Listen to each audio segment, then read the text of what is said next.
Ah yes, Iron-Blooded fucking Orphans, the anime that was such a hit for 2015 that even made its way on Toonami, is now back for its second season. After watching this episode and reflecting on what I just saw, the same mindsets of just having hype and anticipation for the very next episode just came back all at once. I literally want more, not because it's just Iron-Blooded Orphans, but because of the way the episode itself was planned out. It first starts off by actually introducing many new characters and mechs for about 80% of the episode, and then dives into a very entertaining fight sequence. Many faces you will obviously recognize if you watch season 1, but what I want to mention specifically are the new characters. So starting off with the Tekadon members, we have Hash, who is pretty much Gintoki, except, well, he's blonde and looks like he hates life 24/7. Then we have Zack, who really reminds me of Dandy from Space Dandy, and finally we have Dane,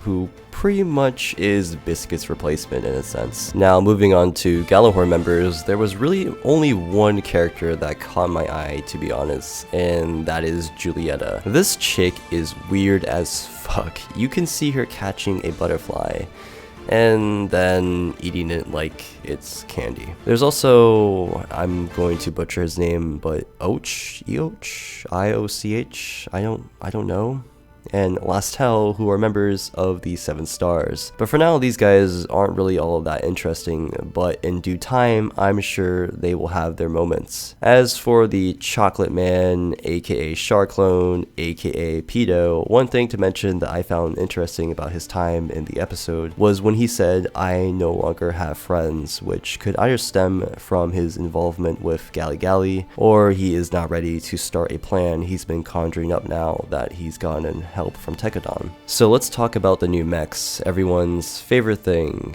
I think. But anyways, for Tekadon, they now have access to a mass-produced line of mechs known as Shishidens, those red things you see in the very first episode. They are based off the Hyakuri and the Hyakuren. Then we have ghjallarhorn's new suits, which are the Garm Lodis, a rather bulky mech. There's a lot more new grunts, but I'll just let you guys wait until they are revealed in future episodes. Now as for the actual Gundam Frames, Mikazuki's Barbatos has now upgraded into the Barbatos Lupus, which is a very sick design, and Akihiro's Gushin Rebake has also been upgraded to the Gushin Rebake Full City, creative name, right? So now I am going to do a quick rundown of all of the things I came to interest while watching the episode itself. The first one was how Mikazuki was seen expressing his emotions in a very compassionate manner with the other characters.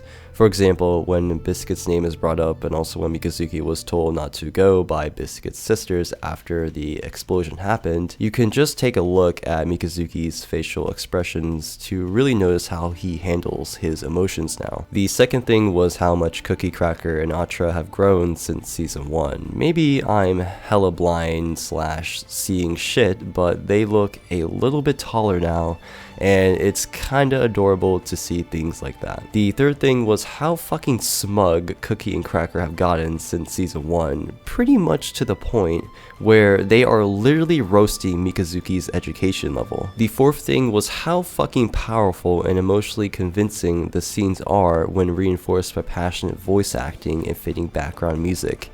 I don't know about you guys, but it just brings a certain amount of fire to my eyes while watching this episode, especially during the fighting sequence at the end. And finally, number 5, which is of course the actual battle. There are many things I could say about this that impress me, but TLDR version of this is simply the Mikazuki entrance. I don't know why they fucking do this so much, and you think it would get old by now, but the way that he enters combat is just too sick. He just lands in and blows the shit out of multiple mechs like they're nothing, doesn't really care all that much about the enemies, and even makes small talk during a serious ass fight.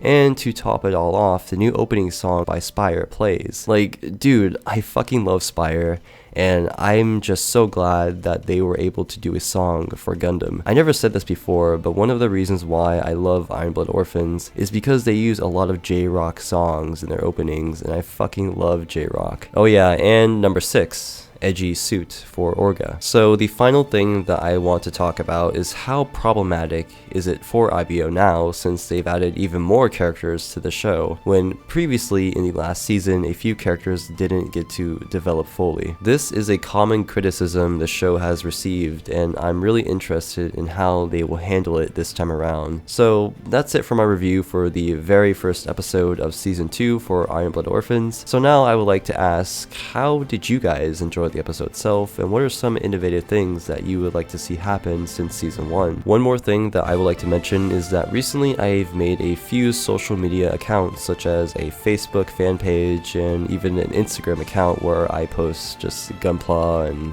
probably shitpost, and would really appreciate it if you guys could check it out if you want and just follow me on there. Links to both of them, including my older social medias, will all be down below in the description box. Anyways, thank you all for watching my video, and let's all hope for a good season for Iron-Blooded Orphans.